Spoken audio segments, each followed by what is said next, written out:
Hey everyone, it's Emilia F, but y'all can call me Emmy. Holla! And welcome to the first episode of The Struggling Artist Vlog. Yes! Hoy, mag-watch naman kayo para naman kumita si Ate Shi. Charot! So, for today's video, hindi ako ang artista, but ako ang makeup artist. At papunta na nga ako sa meetup location namin at na-traffic ako dahil nga dito sa Manila, just add water, baha na agad. Ayon. So, nakarating naman ako, pero to be fair, lahat kami na late kasi nga umulan. Nakarating din naman agad kami. Ayan si Maddie, siya yung nagbigay ng racket. Tapos ayan naman si JB, siya yung director. Yes, JB. Oh, tumutuwa ka naman, Maddie. So ayan, ready na kami for setup. But before that, kailangan muna namin mag-breakfast. Nako, eto naga ang favorite part ko sa pagiging prod kasi libre ang chibog at libre ang pakape. Perfecto sa akin kasi nga naubusan ako ng kape sa bahay. Nakaloka. So anyway, while waiting sa mga artista or sa mga talents, hindi talents eh. So, basta, yung mga make-upan namin at shoot namin, set up na kami.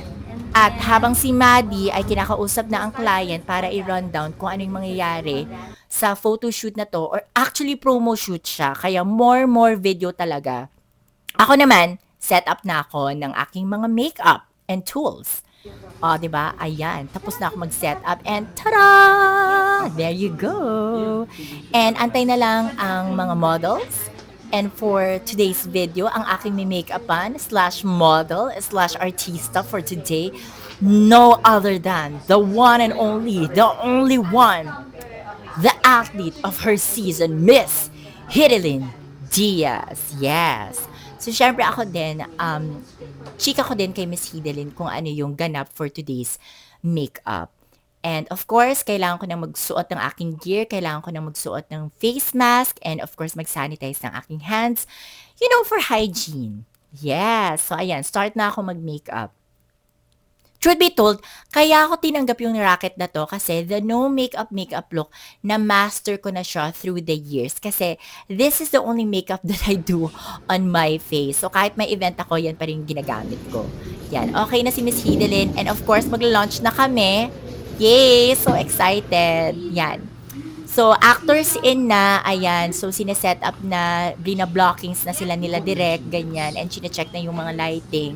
So, ready na. Actors in na rin ang kanyang asawa na apparently, her husband is her coach. O, diba, power couple. Ito naman si Power Ba. Ay, charing. Yan. So, yan si Power Cutie. Siyempre, more ganun ako as a vlogger. Charot! So, ayan. Yan ang mga behind the scenes na nagaganap. O, diba, taray? And of course, kaya mo buhatin yan, Miss Hidilyn. Anong mas mabigat? Yan o yung problema ng struggling artist? Siyempre, yung problema ng struggling artist, no? And of course, as a makeup artist din, dapat naka-standby ka lagi para sa retouch ng mga faces nila pag nag-oil na, ganon. So, habang ginagawa nila ang magic nila sa prod, ako naman nagkakape. Kasi nga, libreng pakape. Uulitin ko lang, naubusan ako ng kape sa bahay. Masaya naman. Ayan, nabayaran na si Bading. Ayan. Papunta na ako sa one of my besties. And, yan, 6 months na kami hindi nagkikita. So, nag-decide kami mag-dinner. Ayan, si Elle. At siya ang naglibre sa akin for dinner. Yay! Yan yung dinner Yes, namin. thank you, Beth, for everything. Charing. And then, umakit na kami sa kanyang kondo. Apakaganda naman talaga ng kondo ni Ruela. Hey, o, diba? O, nakaangat-angat na. And syempre, excited kaming mag-catch up talaga. Alam nyo, whether you are a struggling artist or kahit ano pa man yung trabaho mo, it's always important to catch up and to always make time doon sa mga people na love mo talaga.